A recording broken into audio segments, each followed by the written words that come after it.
So last week I posted a video how to play Latin rhythms in an acoustic jazz setting. And since then I've gotten many emails and some comments online asking me to let you guys know when to play what, where, and why. So there's lots of rhythms I went over in that video. Mambo, I went over Wawanko, I think I went over some Brazilian rhythms, some 6/8 rhythms, Nanigo Bembe. Well, the short answer to when do I play what groove is it's completely up to you, in my opinion. Now, tempo will dictate lots of things, but as far as I'm concerned, there's no general rule that says you can't play a mambo in a Brazilian setting. Now, there are definitely people out there, drummers, percussionists, who will give you a hard time about this, but I consider them closed-minded. And if you think back through music history, starting with classical music, when all those trailblazers like Stravinsky, even Beethoven, were writing music, other composers and critics would just mock them. There were even riots in some cases when Stravinsky's music was played, since it was so upsetting and new to people. The only way progress happens in music is by meshing different styles and new ideas together. No progress will ever be made if people stand around arguing and claim ownership of a certain genre or rhythm or anything else. I definitely see the merits to Cuban musicians claiming bata as a sacred instrument, which it is in that culture, and they don't want other people playing it, they don't want women playing it, and I respect that completely. But again, in my opinion, that doesn't mean that we can't do that, and lots of people do. When I was young and starting to play Latin music in New York, I remember going on gigs and seeing players come to literal blows over arguing where sango came from. One guy was saying it came from Puerto Rico. That's actually wrong. Another guy, a Cuban, was saying it came from Cuba. That's correct. That groove was invented by a group called Los Van Van. Chanquito, the great drummer with that band, started playing that rhythm. And the evidence is on recordings. If you listen to Los Van Van recordings, that's the first time you hear that rhythm. Later on in Puerto Rico, Bata Combale came on the scene with Giovanni Hidalgo. And that rhythm was played notably on the first record, Bata Combale record, Sango. But it did not come from Puerto Rico. Nevertheless, fighting physically or even verbally over a rhythm is stupid. So I feel very strongly about this. So I just want to let you guys know that don't ever be afraid to try something anywhere. You know, and the same thing goes with jazz. When bebop came on the scene, Dizzy Gillespie and Charlie Parker were attacked by other musicians because of that. Now, of course, that became mainstream in the 1950s. Same thing goes with avant-garde musicians. When they started playing their kind of thing, especially Ornette Coleman, one of the greatest innovators we have in jazz, started playing. There were guys who wanted to beat him up, other jazz musicians, if you can believe that. So again, the only way progress happens is by experimentation, taking risks, and don't worry about what anybody thinks. That being said, let's talk today a little about when and where to apply these rhythms. So one of you asked about when do I play the Cascara? Well, the Cascara is sort of an underlying key to playing Afro-Cuban music. If you watch some of my other videos and many other videos on YouTube, you know that that rhythm is this.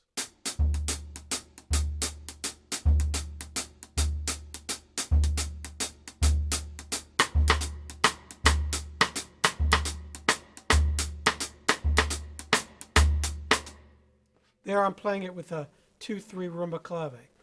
Now that's used in all kinds of Afro-Cuban situations. If you're playing timbales in a band, there's no drum set, that rhythm is played on the side of the timbale or on a cowbell or on the bell of a cymbal. Also on drum set, it's played a lot of times on the hi-hat, which represents audibly the side of that timbale.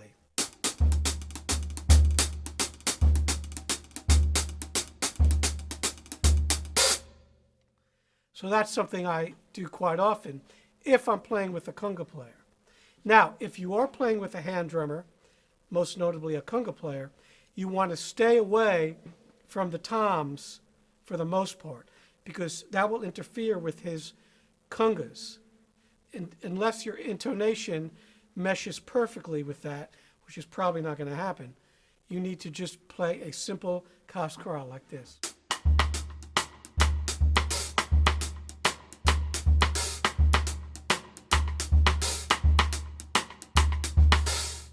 Now, if there's no conga player, then you can play his kind of part, which would be this.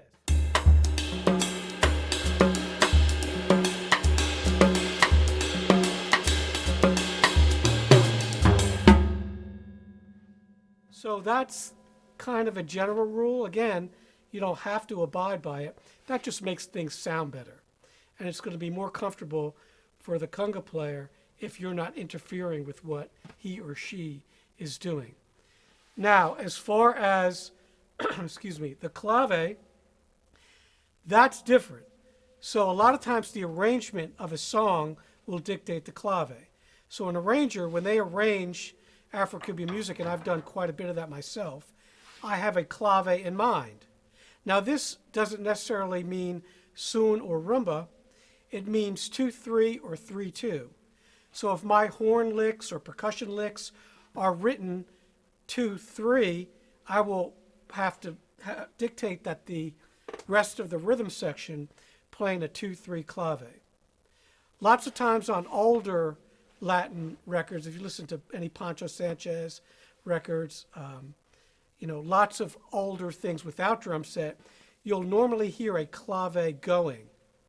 So that becomes pretty obvious. I would suggest listening to as many of those records like Chanquito records, older Cuban records from the 60s to 70s. Anything on Fania, the salsa, dance music, will have it as well. Fania was a label, a Latin Cuban label from back in the day. So try to stick to the right clave. I learned the hard way when I started playing in Latin bands. If I played the wrong clave, I'd get some dirty looks. And I learned really fast that it's not right.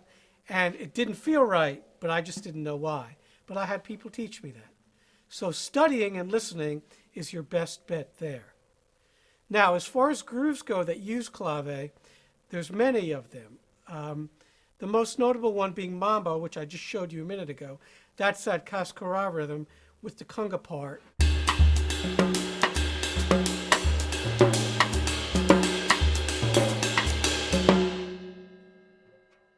So there you see the 2-3 clave. It can be used in many, many different rhythms. You could play it anywhere. Songo is, that's the rhythm I spoke about earlier about the guys fighting over. That's a Cuban rhythm that's kind of a funk Latin rhythm. It sounds like this.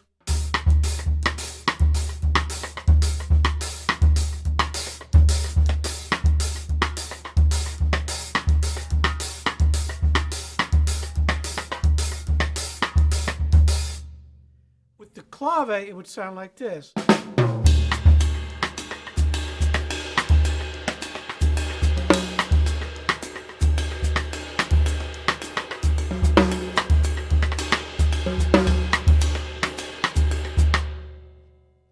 So you see another 2-3 clave for that.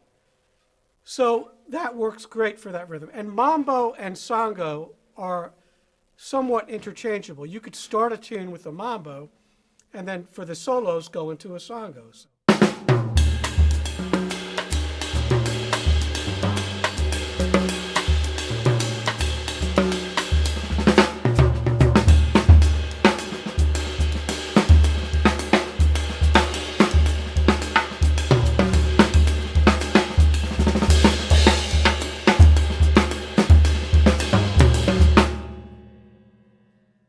that all the time. And plenty of other drummers do it as well. So that's one of those rhythms that can be interchangeable. Now, rhythms like Mozambique, that is a little different because that's got more of a 4 on the floor feel. So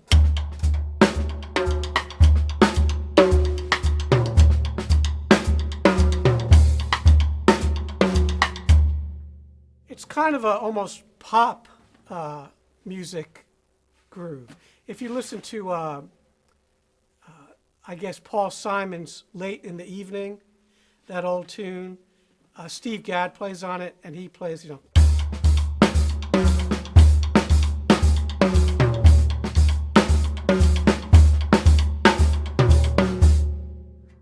uses a cowbell. He also uses 2 sticks in each hand, which is very cool. If you watch the Live in Central Park video, you'll see him do that. So that rhythm can be played like that. It can also be played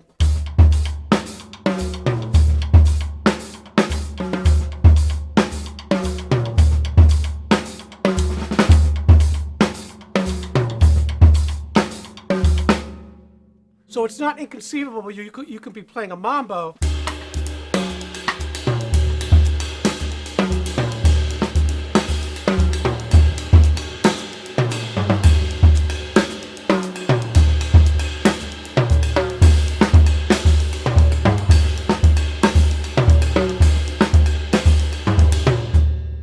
So I played a mambo, and then I went into the Mozambique.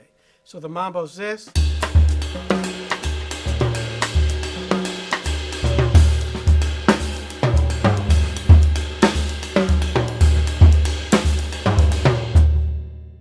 Again, same tempo. You can do it in an interlude, in a solo, no rules. All right? I wouldn't necessarily do that if I was playing with a dance band, a salsa band, because it might throw the dancers off. But as far as the jazz setting, it's all up for grabs.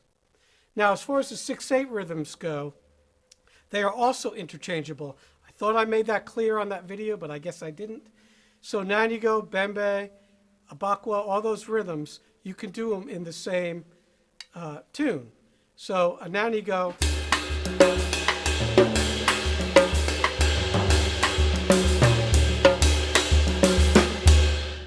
Remember, the bembe is this.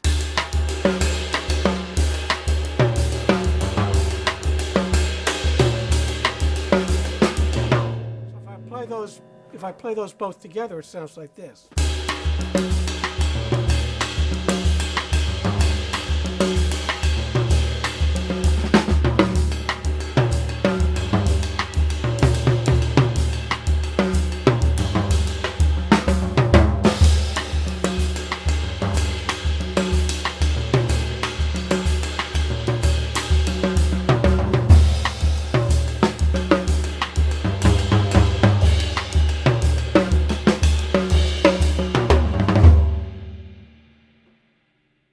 So you see I'm switching back and forth. Totally acceptable to do that. All right?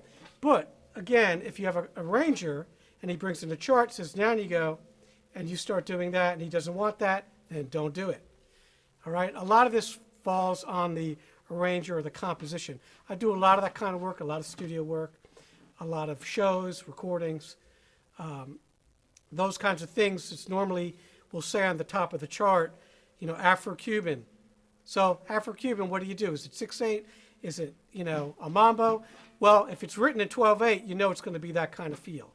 If it's written in cut time or 4/4, it's probably going to be some sort of Cascara Clave-based feel. A lot of these arrangers, well, most of them, don't know the difference of these grooves. They just know Latin. A lot of times you'll just see Latin written on a chart. So what do? Do you play Brazilian? Do you play samba? Do you play mambo? Do you play sango? Do you play, Well, what you do is you listen to what the bass player plays and the rest of the band, and your training and experience will guide you in the right direction in that circumstance. So it's important to learn all these grooves, and once you learn them and you listen a lot to recordings, you'll recognize things right away. It seems to be almost an epidemic that bass players do not ever study this stuff. Some do, of course. When I lived in New York, I played with some great bass players who knew all these rhythms. A lot of them taught me these rhythms. But when I moved to North Carolina, a lot of the bass players at first that I played with didn't really know the difference of these grooves. And sometimes, you know, we talk about it and I show them different things. But there are books out there. Kachow has a great bass book that shows all the bass lines. Rebecca Melian has, hope I'm saying that right, has the Salsa Guidebook, which is fantastic. That has all the bass lines. So you might want to buy these books. And if you play with a bass player and they play the same thing all the time when anything's a Latin groove, give them the book and show them how to do it in a nice way. You know, don't be a jerk. You don't need to be condescending. Just say, hey, I've been listening to this stuff and let's try this. And almost always they will embrace that because they want to learn just like you do. Okay? So those are really good books, by the way. It's called the Salsa Guidebook and the Kachow bass method. I don't know if that's still available. I play a little bass, not in public, but when I was learning, that's what I used to play Latin bass. There, I did it again. Salsa bass. Okay? So those are the things you want to study so you can explain those different grooves. Now, if you're talking about Brazilian music and someone says samba, normally you're going to think like this.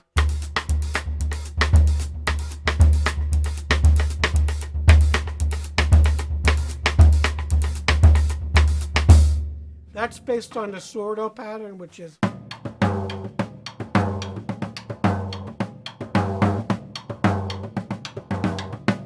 so if you listen to carnival or the big battery of percussion, sometimes there's hundreds of them. There's sordos, there's, you know, so many kinds of caixas and tamborims and panderos and all kinds of shakers and agogos and cuicas and whistles. It's just a wall of percussion. And I listen to that stuff and I study it and I try to mimic that on the drum set. You can play batucada.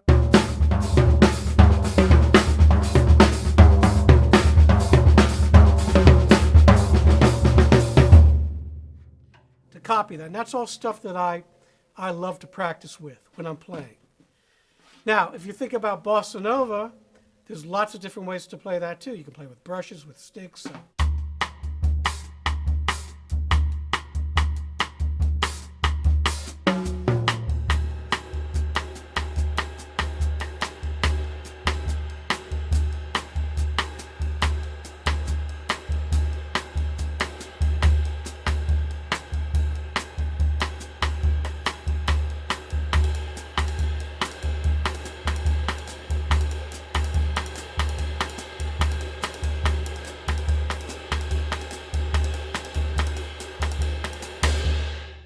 So I just showed you about 5 different ways to play Bossa Nova in about 30 seconds. There's so many ways to play that groove. You can play with a brush, so.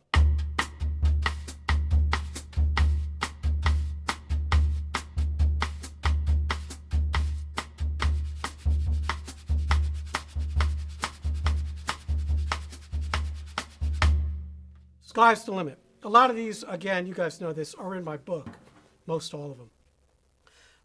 If you need variations, and lots of other of these books too. Now the interesting thing about Bossa Nova is that it is almost interchangeable with an Afro-Cuban groove called cha-cha, which is this.